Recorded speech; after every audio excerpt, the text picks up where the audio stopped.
ময়মনসিংহের ত্রিশাল উপজেলায় একটি জমির গর্ত থেকে 2 শিশু ও এক নারীর মরদেহ উদ্ধার করেছে পুলিশ। কয়েকদিন আগে তাদেরকে হত্যা করে ওই গর্তে পুঁতে রাখা হয়েছে বলে ধারণা পুলিশের। মঙ্গলবার দুপুরে উপজেলার কাকচর নোয়াপাড়া এলাকার বাসিন্দারা একটি পতিত জমিতে মরদেহের একাংশ নিয়ে শিয়ালকে টানাটানি করতে দেখে স্থানীয়রা।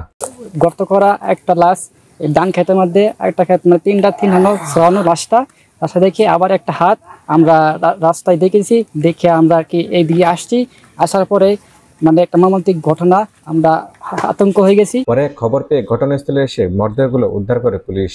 ঘটনাস্থলে এলাকার বাসিন্দারা ছাড়াও আশপাশের এলাকা থেকে ইচ্ছুক জনতা ভিড় করেছেন। এটা যাতে সূক্ষ্ম তদন্ত হয়ে যাতে সূক্ষ্ম একটা বিচার হয় আর কি। একসাথে গিয়ে আমরা দেখতাছি আরতাছি, কিন্তু এলাকার হইলে তো এটা দেখে খুঁজবা লাগতো তখন, কিন্তু এলাকার না। জেলার অতিরিক্ত পুলিশ সুপার শামীম হোসেন জানান, মরদেহগুলোর আঙ্গুল না থাকা ও ক্ষতবিক্ষত হওয়ার কারণে তাদের পরিচয় শনাক্ত করা সম্ভব হচ্ছে না।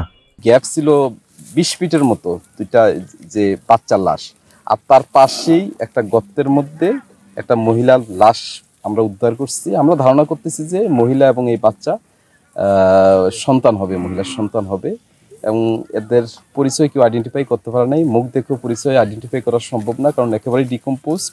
আমাদের পিবিআই টিম আসছে, আমরা এটা ডিএনএ স্যাম্পল নিয়ে আমরা বাচ্চার সাথে এই মহিলার রিলেশনটা কি এটা বের করব, আর এর আইডেন্টিটি আমরা বের করার চেষ্টা করতেছি। এটা বের করার পর আমরা ঘটনার মোটিভ সম্পর্কে পূর্ণাঙ্গ ধারণা পাবো। আমরা ধারণা করতেছি, এটা তো একেবারে অ্যাজাম্পশনের উপর, আমরা ধারণা করতেছি যেহেতু লাশ ডিকম্পোজড হয়ে গেছে, অ্যাটলিস্ট 6 to 7 ডেজ হবেই।